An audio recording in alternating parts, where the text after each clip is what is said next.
Hola, ¿qué tal? Muy buenas noches, estimados estudiantes. Les doy la más cordial bienvenida a nuestra noble asignatura Economía del Delito. En esta ocasión vamos a tratar asuntos relacionados a la unidad 6, que lleva como título La transformación del petróleo. El video que subí el día de ayer tuvo algunos errores de edición, por tal motivo pues se tuvo que volver a rehacer con los ajustes correspondientes este video, que es hecho con mucho cariño, y recuerden que cualquier duda estoy al pendiente en chat, en plataforma o bien a mi correo institucional. Recuerda que al realizar cada proyecto es importante seguir las instrucciones que vienen en él, así como ver la rúbrica de evaluación y también a la par con este video tutorial para que vayas armando como rompecabezas lo que es tu proyecto. Bien, vámonos de lleno a lo que es nuestra unidad 6. Cabe mencionar, igual que en las unidades pasadas, la importancia de realizar las actividades de H5P, así como el proyecto, y algo también muy importante, el examen final, que lleva como nombre ¿Qué tanto aprendí en esta ocasión de la unidad 6?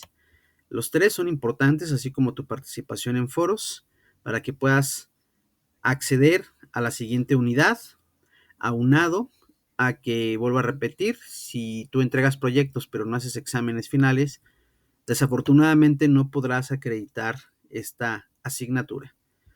Entonces, vamos a abrir lo que es nuestro archivo que corresponde al proyecto de la unidad 6, lo cual pues nos pide lo siguiente. En esta unidad 6, recuerdas la clasificación de Gao, recuerdas que existen costos tangibles del delito.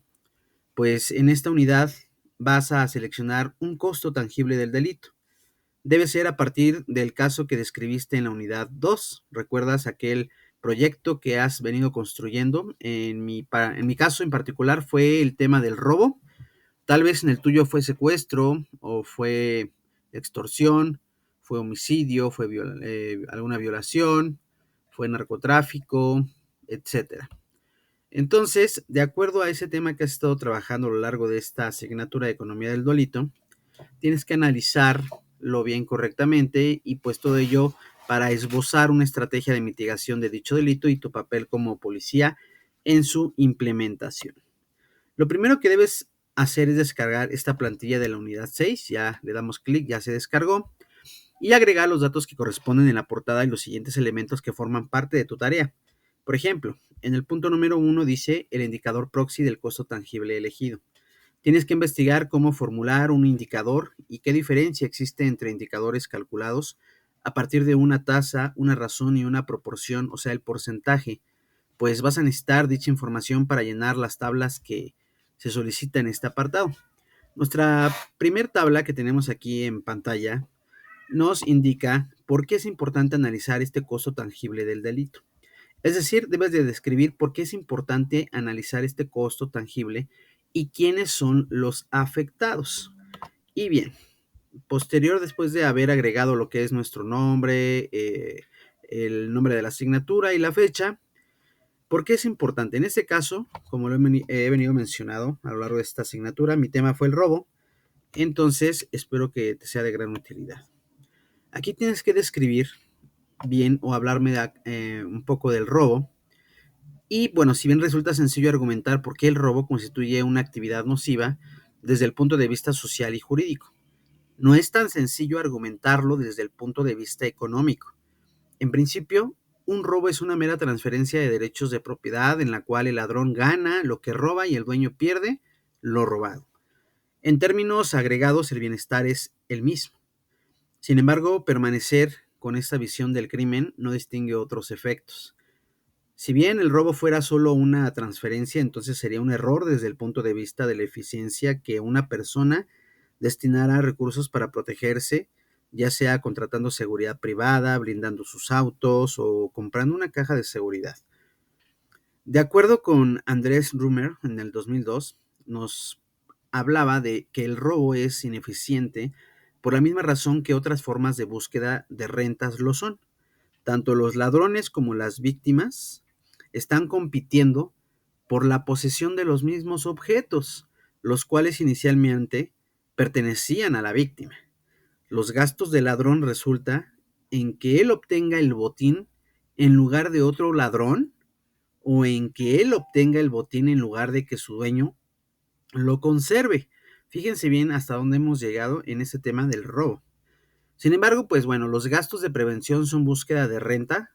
También la función de alarma es que la propiedad se quede en manos de su dueño original. Entonces, en nuestro recuadro, en nuestra tabla, nos pide que desarrollemos cuál es el costo tangible del delito. Pero, pues bueno, aquí varía, depende del delito que tú escogiste. Si escogiste a lo mejor tratante de blancas o violación, secuestro, narcotráfico, homicidio, etcétera, pues esta información va a variar. En el caso de robo a mano armada en vía pública, esto sería lo que es el costo tangible. Es decir, cuando se reducen o eliminan, dejan recursos disponibles para otros usos, lo cual no ocurre con los costos intangibles o invisibles.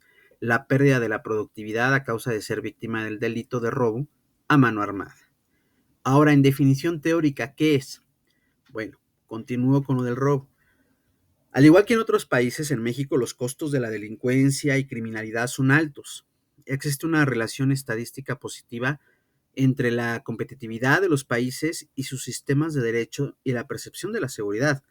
Por ello, el Instituto Mexicano para la Competitividad se dio a la tarea de estimar los costos directos e indirectos que tiene la inseguridad en México. La pérdida de productividad es la ausencia de resultados positivos y logro de objetivos en tareas específicas que son responsabilidad de un empleado en un día laboral con base esto con fundamento en Córdoba del año 2007. ¿Cuál sería la variable del indicador proxy? ¿Cuáles son dos variables que debes de comparar para obtener un indicador cuantitativo de la magnitud del costo de tu delito? Entonces, hablando del robo, si considero como primera variable los costos que la población absorbe para prevenir, combatir y resarcir el crimen, incluyen los costos de los policías públicos, el costo de un policía privado, el costo de mantener una cárcel, un ceferezo, el costo de los seguros, el costo también de las transferencias de las víctimas a victimarios y las pérdidas estimadas en años de vida saludables por homicidios o discapacidad ocasionados en actos delictivos. Otro ejemplo sería, por ejemplo, en la variable 1 o de interés, lo que va en el numerador, es decir, las horas no laboradas durante una semana expresada en minutos. Ahora bien, regreso a lo que es nuestra tabla número 1 con esta información. Esos indicadores proxies del costo tangible elegible. Para toda esta información, pues espero que este video tutorial sea de gran relevancia e importancia para poder realizar tu actividad. Sin embargo, hago un breve paréntesis. En caso de que llegas a tener alguna duda o algún comentario, nuevamente te invito a que puedes enviarme un mensaje en chat de plataforma o bien a mi correo institucional. Nuevamente retomando lo que es esta actividad, nos vamos a la siguiente pregunta. O bien, continúo con la pregunta del cuáles son las dos variables. Entonces, continuando como segunda variable y a su vez los costos indirectos involucran la pérdida implícita en la producción nacional y en salarios caídos causados por el crimen. En esto se integran las pérdidas de los particulares, tanto del consumo y el trabajo de cada una de las víctimas y sus familias, como las pérdidas de las empresas por menor productividad y por disminución de posibles inversiones. Otra forma clara que podemos desarrollar también como variable 2, lo que va en el denominador es igual a horas que contempla la jornada laboral en una semana expresada en minutos. En un momento les voy a explicar este detalle. ¿Cuál sería la fórmula de tu indicador proxy? Bueno, según la fórmula, la tasa de pérdida de productividad laboral es igual a total de horas no laboradas durante una semana expresadas en minutos, entre el total de horas que contempla la jornada laboral en una semana expresadas en minutos, multiplicado por 100. Bueno, está un poco confuso. Entonces, el indicador proxy es una tasa porque se incluye el tiempo como un dato para su cálculo. ¿Cómo vamos a sacar este cálculo? ¿Cómo vamos a comprender esta fórmula de indicador proxy? Es decir, ¿cómo voy a sustituir los datos en la fórmula para obtener el valor de indicador? Aquí viene lo interesante, estimado estudiante. Vamos por pasos. En el caso que se examinó, la persona se ausentó un día. Es decir, el día de hoy asaltaron a Juanito Pérez. ¿Ok? Hoy miércoles. Entonces, él no se presenta a laborar por el motivo de que tiene que ir a levantar una denuncia para ver la posibilidad o la esperanza, la fe de que la justicia va a trabajar y van a detener en algún momento a ese delincuente. Pero por tanto, él ya perdió un día de trabajo y por tanto le van a descontar en su día por no presentarse a laborar. ¿Ok? Entonces, la persona se ausentó un día en su trabajo y menciona que su jornada laboral dura un total de 8 horas. Es decir, él trabaja de lunes a viernes 5 días y cada día trabaja él 8 horas. Por tanto, con base en la fórmula del indicador, se tiene lo siguiente. Ahora la pérdida de productividad laboral es 8 por 4. Si se dan cuenta, ya no estoy multiplicando 8 por 5. Estoy multiplicando 8 por 4. 8 horas por 4 días. Ya no son 5 días, son 4 días porque faltó uno. Entonces este resultado nos da 32 horas y estas horas por 60 minutos nos da un total de 1920 minutos los que se elaboraron. Sí, tienes que realizar esta fórmula. Ahora, el siguiente paso se multiplican las 8 horas por días, es decir, 8 horas por 5 días. ¿Qué hubiera pasado si no lo hubieran asaltado? Bueno, entonces estaríamos hablando de 8 horas por 5 días, nos da un total de 40 horas a la semana. Y esto por minutos, vamos a multiplicar 8 por 5 son 40, los 40 por 60 minutos nos da un total de 2.400 minutos a la semana la que elabora. Siguiente paso es dividir 1920. ¿Por qué 1920? Porque aquí hicimos la primera fórmula. 1920 porque son 80 por 4 días. Vamos a dividir los días que trabajó realmente porque se tuvo que ausentar por lo entre los días que hubiera laborado él. Es decir, vamos a juntar estas dos respuestas. ¿Ok?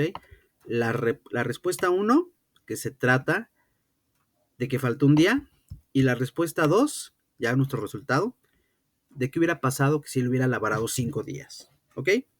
Entonces dividimos 1920 entre 2400, nos da una cifra de 0.8. Posterior, tienes que multiplicarlo por 100, por el 100, porque estamos hablando de porcentaje.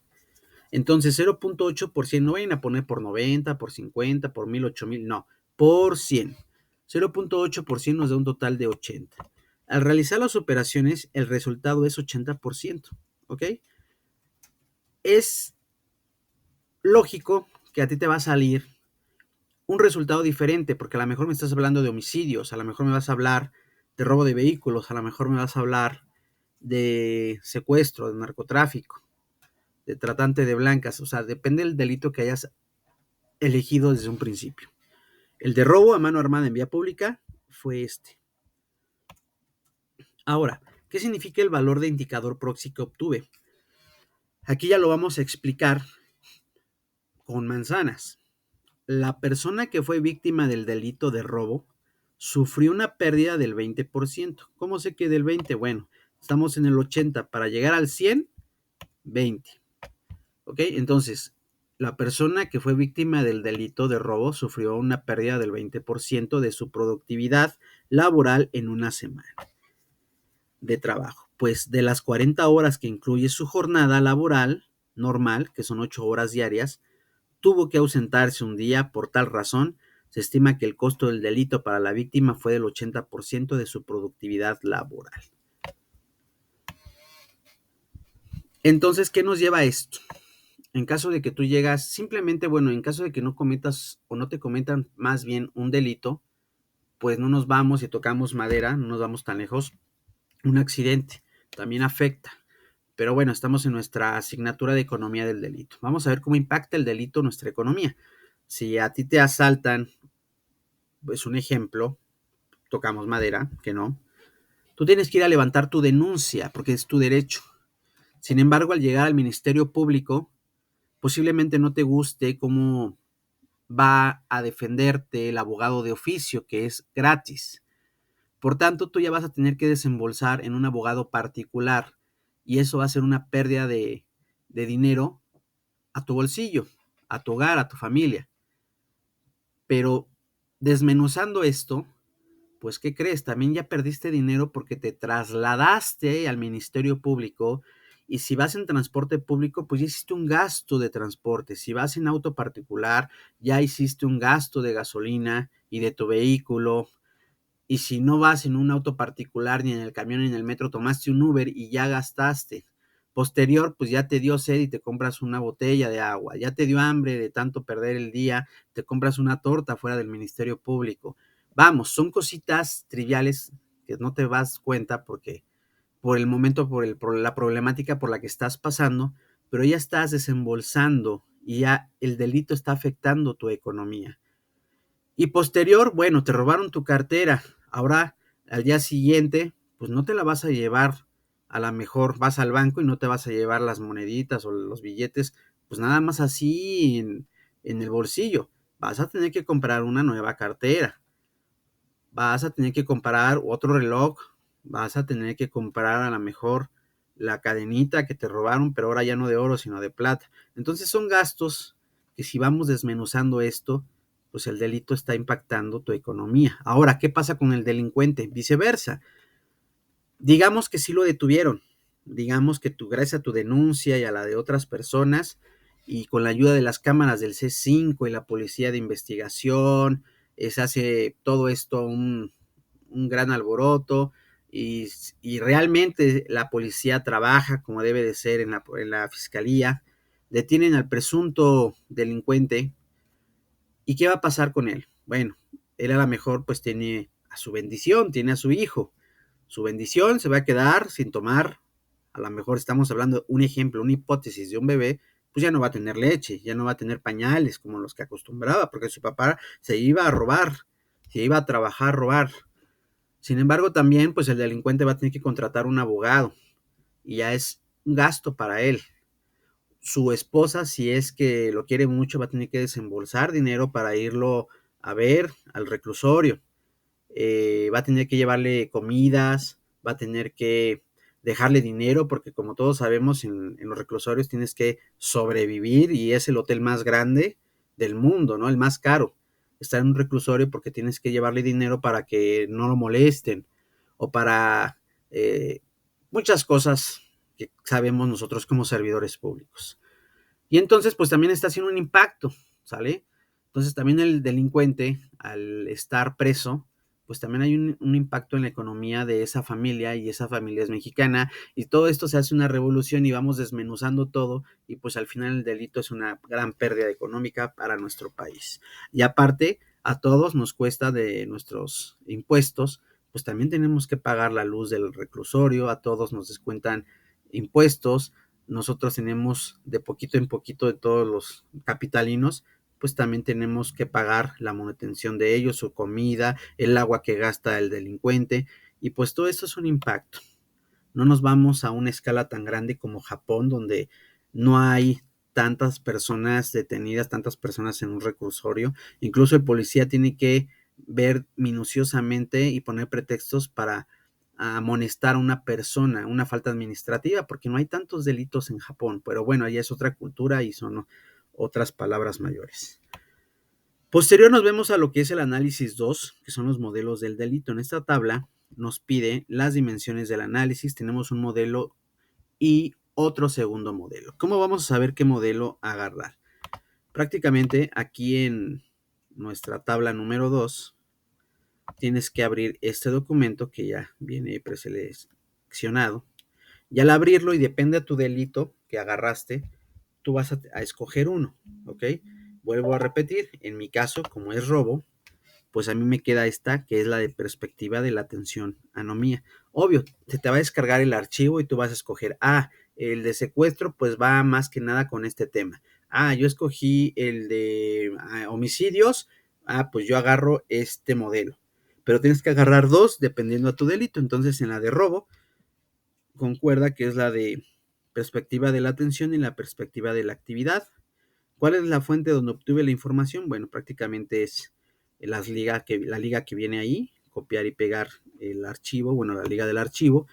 Y aquí, ¿cuáles son las variables que tomas en cuenta el modelo? Entonces, prácticamente de lo que entendiste es por ejemplo, del mío, perspectiva de tensión anomía. Lo que yo entendí, pues fue prácticamente esto. Esto va a ser diferente al de tu compañero Diego, el de tu compañera Lupita y el de tu compañero Juanito, porque son diferentes delitos y aquí tienes que, con tus propias palabras, desarrollar esta pregunta. Vuelvo a repetir, dependiendo el delito que escogiste, igual en la perspectiva de la actividad rutinaria. Y posterior, bueno, ya viene lo más, bueno, todavía no. ¿En cuál de las 7 perspectivas propuestas por Pratt Cruden del 2005 se engloba este modelo y por qué? Igual, esta información la vas a sacar de este documento que ya mencioné. En mi caso del robo, bueno, la perspectiva del apoyo social, altruismo social. Y aquí ya pongo yo, pues, mis opiniones. El último tópico, ¿por qué las personas cometen delitos de acuerdo con lo que plantea este modelo? Entonces, igual, esto va a variar. En el caso de robo, ¿por qué las personas cometen delito? Bueno, por falta de oportunidad de empleo, por una crisis económica que, si no mal recuerdo y documentándome en videos y programas, según desde los años 60 hay una crisis económica en nuestro país y cada presidente, cada sexenio que viene, hay una crisis económica. Entonces esto hace que haya más delincuentes. También por la alta marginación social, por una falta de cultura de legalidad, por falta de principios, por falta de valores, por falta de educación, etcétera. Pero también debilitan la capacidad de los estándares normativos, o sea, las leyes, para regular el comportamiento. Y pues elige de manera racional cometer un delito porque existe oportunidad de hacerlo. Y aquí hago un breve paréntesis. Está comprobado que un delincuente, pues va a querer asaltarte rápido, muy pronto, huir y no ser detenido. Entre más trabas haya, lo va a pensar más veces. Hay más delincuentes que sus víctimas son mujeres. Hay más delincuentes que sus víctimas son personas de la tercera edad. O sea, no se van a ir con una persona joven que aparentemente su físico demuestra que se va a defender. Se van a ir con el más débil, ¿ok? Y en este caso, pues desafortunadamente se van con ese tipo de estereotipos, ¿no? A pesar de que ha habido casos y videos que el abuelito le pone una paliza al delincuente, qué bueno y lo aplaudo, o que la mamá que se veía con un mandil, pues resulta que sacó su jerga y sacó su pala y le empezó a dar palazos en la cabeza y el delincuente salió corriendo. Sí hay casos, pero pues el delincuente siempre va a actuar así, ¿no? Él lo quiere rápido, fácil y vámonos, ¿no? Entonces también va a actuar cuando es de noche o todavía es de madrugada, ¿no? Va a actuar en avenidas donde él pueda correr y pueda cambiarse de camiones. Va a actuar su modus operandi siempre van a llevar una sudadera, una chamarra, una gorra y mientras huyen se quitan la gorra o su chamarra de dos vistas y siempre va a llevar tenis. Por lo regular también es un modus operandi, ¿no? En muchos de los casos. Entonces, desafortunadamente, pues tú ya los identificas como servidor público, ¿no? Porque ya tienes esa vocación. Simplemente al verlo dices, este cuate es un delincuente, es un ratero. Entonces, ese es el modus operandi por lo regular de estas personas, ¿no? Y bueno, también el beneficio de hacerlo se evalúa favorablemente de las propias expectativas del presunto delincuente. Bueno, esto ya. Nos vamos a la tabla número 3, que es la estrategia de mitigación del delito y mi rol como policía. Esta ya es más fácil porque es preguntas directas, ¿no? Abiertas. La prevención. ¿Cómo puedes prevenir, en mi caso, para que no haya robos? Bueno, pues por una parte, debes de portar con discreción tus objetos de valor. No vas a salir con tu computadora hacia simple vista, no vas a salir con una cadena de 18 quilates de oro, no vas a estar en la calle mostrando tu iPhone 14, ¿no? vas a traer un BMW, un Audi con los vidrios abajo, ¿no? Etcétera. También pues tienes que procurar, una manera de prevención es procurar caminar sobre avenidas principales bien iluminadas, tratar de evitar meterte en callejones o calles que no conozcas. Debes de confiar también en tu instinto, ¿no? A eso le llamamos presentimiento, feeling. Si tú tienes un presentimiento o sientes que alguien te va siguiendo, pues hazle caso a tus corazonadas. Informarte también de la ubicación de la policía y bomberos. En este caso, pues debes de saber dónde hay una patrulla, ¿no? En tal, hace 2 cuadras atrás vi una patrulla, o una cuadra atrás que ya pasé vi un poste del C5, ¿no? Debes de tener identificado eso y siempre trata de tener tus 5 sentidos cuando estás caminando, cuando sales a la vía pública.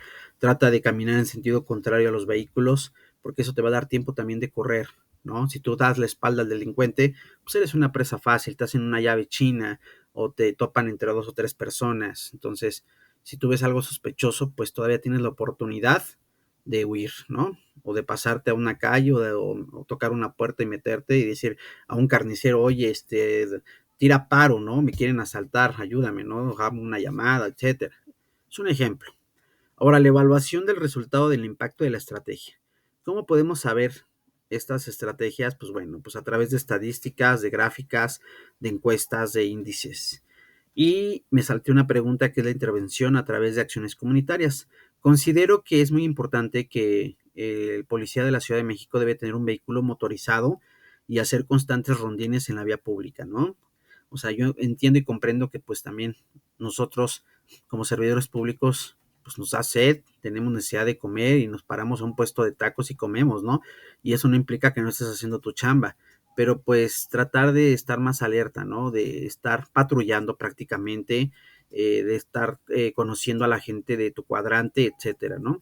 Y pues también informar a la comunidad qué hacer en caso de un presunto hecho delictivo y cómo proceder, ¿no? Eso es lo que hace falta, más contacto ciudadano. Mi rol como policía en esta estrategia, bueno, este ya es tu opinión personal. En este caso, pues ser un ciudadano encargado de proteger a las víctimas y llevar a los perpetradores a responder ante la justicia y de este modo ser el principal encargado de velar por el respeto sistemático de la ley. Y al final pones tus fuentes de información en orden alfabético. Si se dan cuenta, primero va la D, después la M, después la R, ¿no? R de Rumer. Si yo hubiera puesto este autor, esta información que yo saqué al principio, pues estás bajando puntos en esta actividad. Es importante que también acomodes en orden tus listas de fuentes de información en formato app. Y prácticamente, estimado estudiante, esto ya es relacionado a la unidad 6. Estamos a 2 unidades de culminar esta noble asignatura de Economía del Delito. Y vuelvo a reiterar mi compromiso y apoyo total con cada uno de ustedes. No duden en caso de que tengan algún comentario, alguna duda, de mandarme un mensaje en chat de plataforma, aquí en mensajes, o bien a mi correo institucional y con mucho gusto. A la brevedad estaré para responder tus dudas, evaluar y retroalimentar todas tus actividades. Espero que haya sido de gran utilidad este video tutorial y pues quedo a tus órdenes y al pendiente. Que tengas un excelente